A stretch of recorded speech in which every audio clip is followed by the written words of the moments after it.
You don't belong at this table, sweetheart. You never did. My mother-in-law's voice carried across the entire banquet hall, clear, deliberate, loud enough for every one of the 60 guests at my husband's promotion dinner to turn and stare. She wasn't whispering. She wasn't embarrassed. She was performing. She set down her wine glass, smoothed the front of her Chanel blazer, and looked at me the way a woman looks at a stain on her carpet. We need someone who actually understands this family's legacy, sitting beside Marcus tonight. Not a girl who still can't tell the difference between a firm handshake and a liability. Marcus, my husband of 4 years, sat at the head of the table. He said nothing. He picked up his fork. 60 people watched me absorb that. 60 people in their finest clothes, holding their breath, waiting to see if I would crack. His sister Diana pressed her lips together to hide her smile. His father, Gerald, refilled his glass and looked out the window like I was background noise. What none of them knew, what not a single person in that room knew, was that I had spent the last 3 years building the case that was going to end all of them.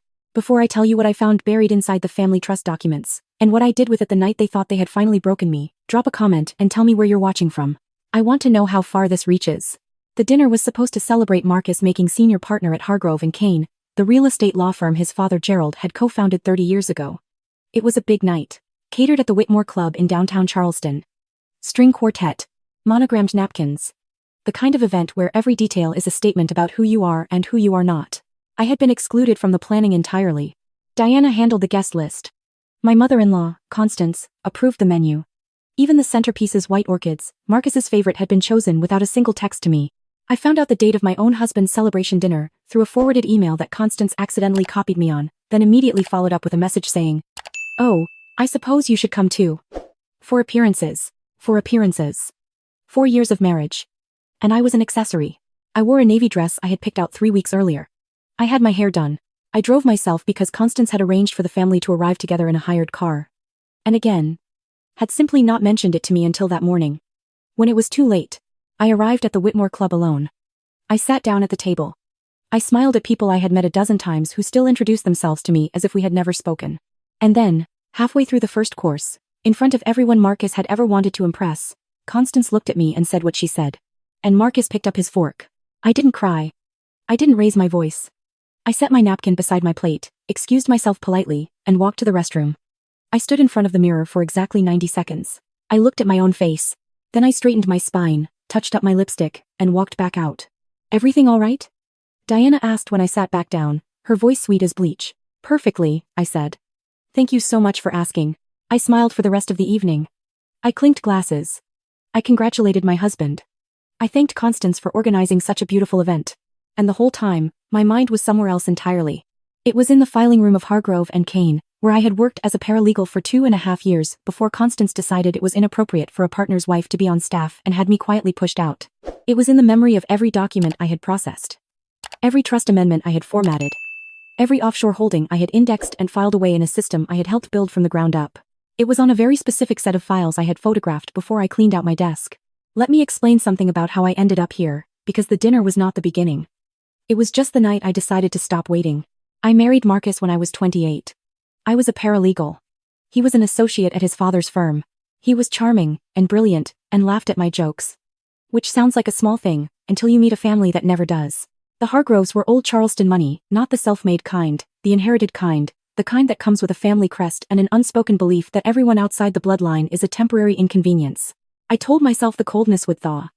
I cooked Sunday dinners that Constance never touched. I attended Gerald's golf club charity luncheons and made conversation with women who looked through me. I volunteered to help Diana plan her daughter's christening, and spent 3 weekends on the logistics, only to be thanked in the program as additional support. Marcus kept saying, "Give them time." He kept saying they're just protective of the family name. He kept saying it doesn't mean anything. It meant everything. 18 months into the marriage, Constance sat me down over tea and explained, with great delicacy, that it might be better for everyone if I transitioned out of my role at the firm. Not fired. Transitioned. She used the word 3 times. She said it would eliminate the optics problem of a partner's spouse being on the payroll. She said Marcus agreed it was the professional thing to do. I had not spoken to Marcus about it before that conversation. I went home that night and asked him if he had agreed. He said he thought it might make things easier. He said he thought I could find something else, something that didn't overlap with the family business. He said it like it was a reasonable suggestion about where to park the car. I gave my notice the following Friday. But before I left, I made copies. Not because I had a plan yet. At that point, I didn't. I copied them because I had spent 2.5 years watching documents move through that office that didn't add up. And something in me, the part that had put herself through school on a partial scholarship and worked double shifts and never once been given anything she didn't earn, that part refused to leave empty-handed. The Hargrove family trust was a masterpiece of misdirection. Gerald had spent decades using the firm's own legal architecture to build a structure that looked, on the surface, like responsible estate planning. Underneath, it was something else. There were shell entities registered in Delaware and the Cayman Islands that existed solely to hold real estate assets off the books. There were consulting fees paid to vendors that did not exist. There were property transactions that transferred assets to Diana's husband's construction company at values so far below market rate that they constituted gifts, untaxed gifts, undisclosed, structured specifically to avoid estate tax liability. The numbers I had seen in fragments over 2.5 years. On my last day, I put them together. I didn't fully understand what I was holding until about 8 months after I left the firm. I took the photographs I had made to a CPA I found outside Charleston, someone with no connection to anyone in Gerald's network. I paid for the consultation out of my own savings account, the one Marcus didn't know about, the one I had been building quietly since the first Sunday dinner where Constance looked at my grocery store wine and suggested that perhaps I could bring flowers next time instead. The CPA took 2 hours with my documents. When she was done, she took off her glasses and looked at me very steadily. "Do you understand what you have here?" she asked. I said I thought I had a general idea. She said, "This is multi-year, multi-entity tax fraud, IRS territory. Possibly DOJ, if there's wire fraud in the transactions." She paused. "How did you get these?" I told her I was a paralegal. That these had passed through my hands as part of my job. That I had a legal and professional obligation to retain records of work I had been involved in processing. She nodded slowly. "You need a whistleblower attorney," she said. Today. That was 14 months before the promotion dinner. 14 months of meetings with an attorney named Susan Vreeland, who specialized in IRS whistleblower cases and had the calm, deliberate manner of someone who had seen things go very wrong and had learned not to flinch. 14 months of organizing, supplementing, cross-referencing. 14 months of going to Sunday dinners and smiling at Constance and asking Marcus how his day was and attending the Whitmore Club charity auction and pretending that I was simply a woman who had not yet found her footing. Susan had filed the whistleblower submission with the IRS Criminal Investigation Division 11 days before Marcus's promotion dinner. When Constance looked at me across 60 guests and said I didn't belong at that table, the case was already open. I went home that night and I told Marcus I wanted to talk. He was loosening his tie in the bedroom, still flushed from the toasts and the handshakes, looking like a man who had just inherited the world. I sat down on the edge of the bed and I asked him one last time whether any of it was ever going to change. Whether he was ever going to choose me in front of them instead of choosing silence. He looked at me with something that might have been guilt, if it had been willing to harden into anything real. "My mother doesn't mean it personally," he said. "You know how she is. She loves you." I nodded. I told him I was going to stay at my friend Carla's for a few days. That I needed some space after the evening. He said that was probably a good idea. That I was maybe being a little sensitive. I packed a bag. I hugged him at the door. I got into my car and I drove. But I did not drive to Carla's.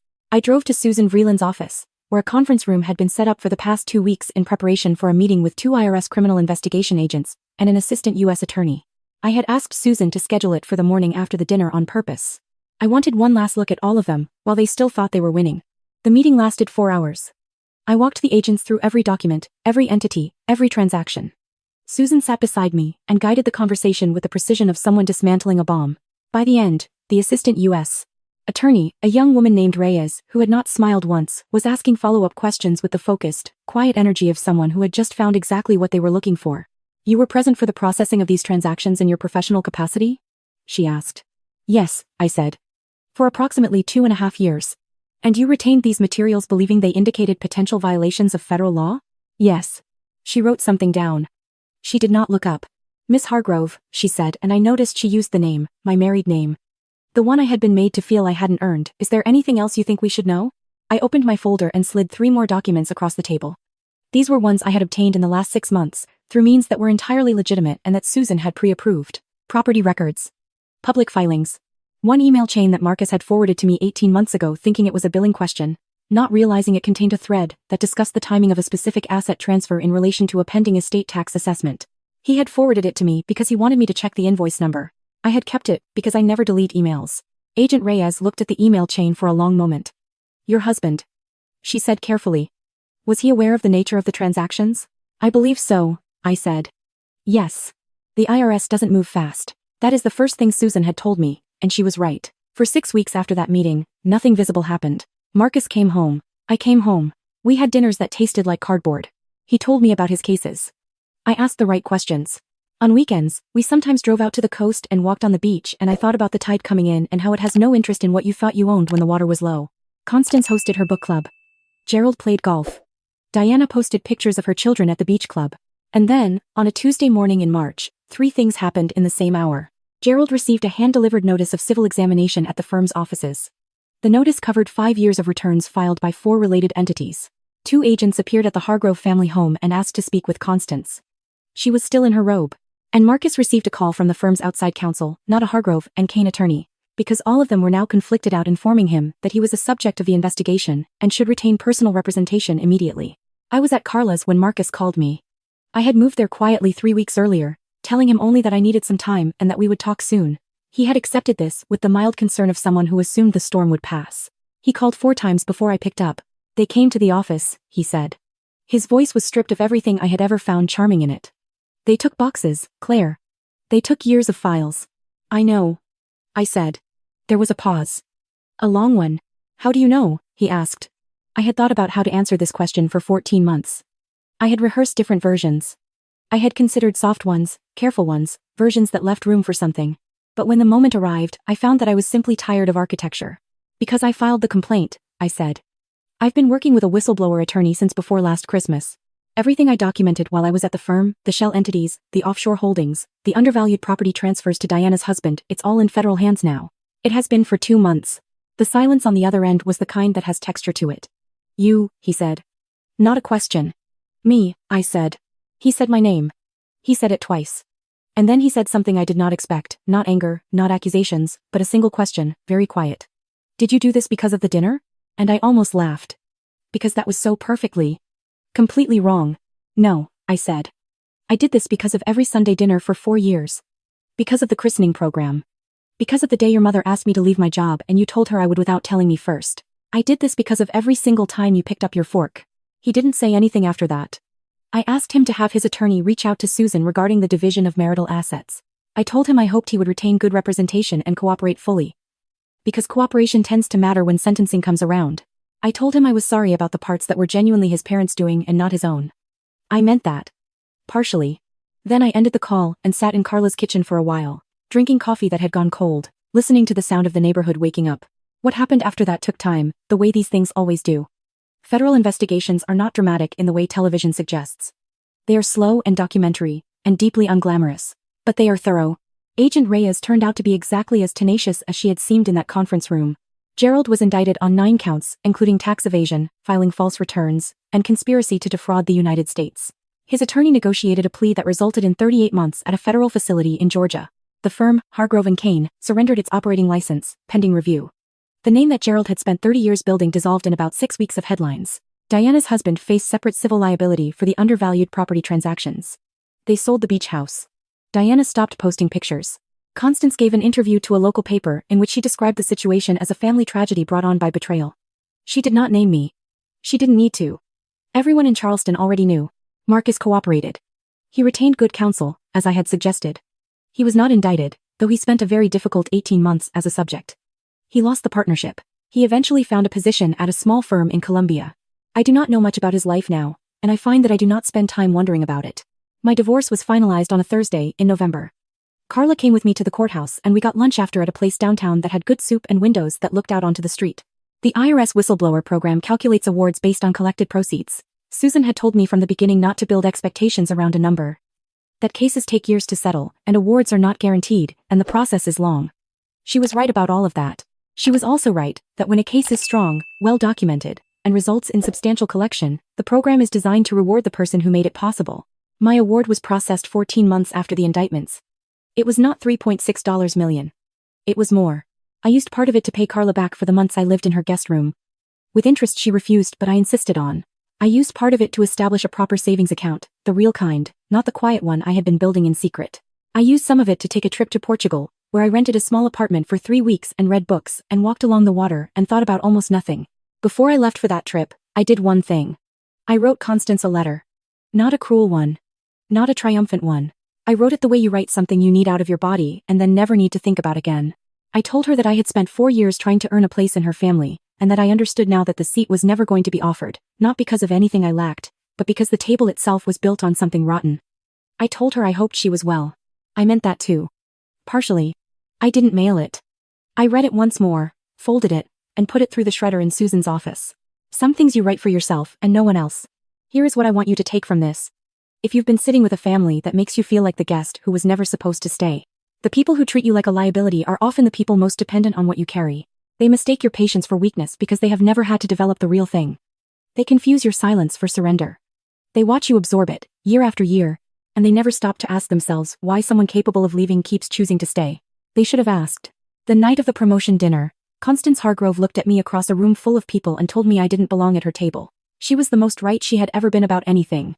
I didn't belong there. I never had. And the moment I finally believed that, not as a wound, but as a fact, was the moment everything changed. I belong at my own table now. I built it myself.